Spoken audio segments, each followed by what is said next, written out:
It was a beautiful night. The snow was falling, and it was special because it was Christmas Eve. Young Terry walked his dad to the door. Even tonight, Daddy had to go to work. So Terry stood at the window and watched the car drive away, as he had done 1,000 times. His breath fogged up the inside glass, and he stopped to draw a small Christmas tree. Mom came in, and she said, "Hey, we need to get you to bed. You don't want Santa to catch you still up."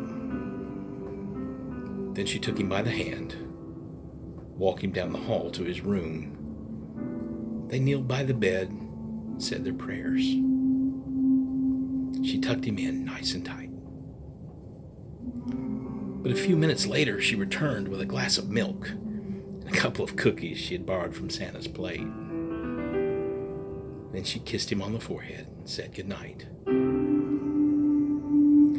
She continued her usual routine, cleaning up the kitchen, checking the doors, and turning out the lights before tucking in for the night.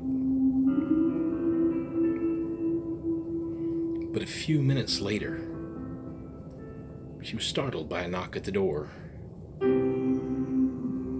Then the doorbell rang. So she got up, put on a housecoat, and went downstairs. She looked out at the peephole and saw two men in uniform. Now, this was not a big surprise. Her husband was a police officer, and his friends came to the house at all hours, especially on the holidays. She opened the door, but instantly knew something was wrong. Standing beside her husband's captain was a police chaplain, and they had their hats in their hands. She invited them in. Can I get you some coffee? It's so bitter cold." "No, we need to talk to you." They took a seat on the couch, and the captain started to speak.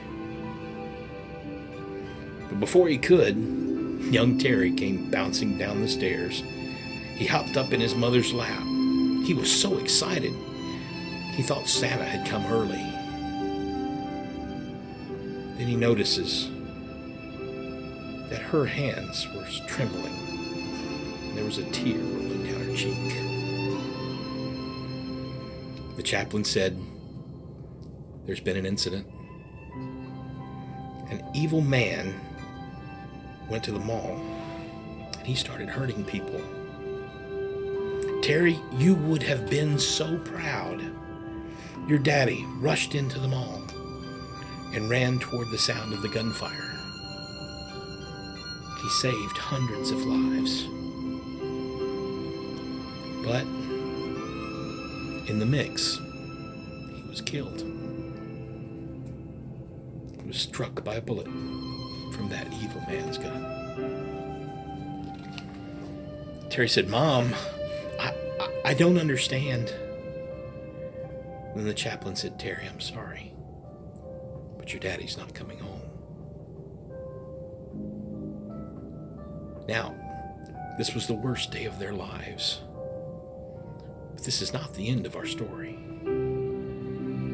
If we jump forward 20 years, we see Terry's mom standing in front of young Terry, now a man, as he stands for his academy graduation, and she pins on his badge, the one that had been worn by his father. May God bless those that serve. Amen.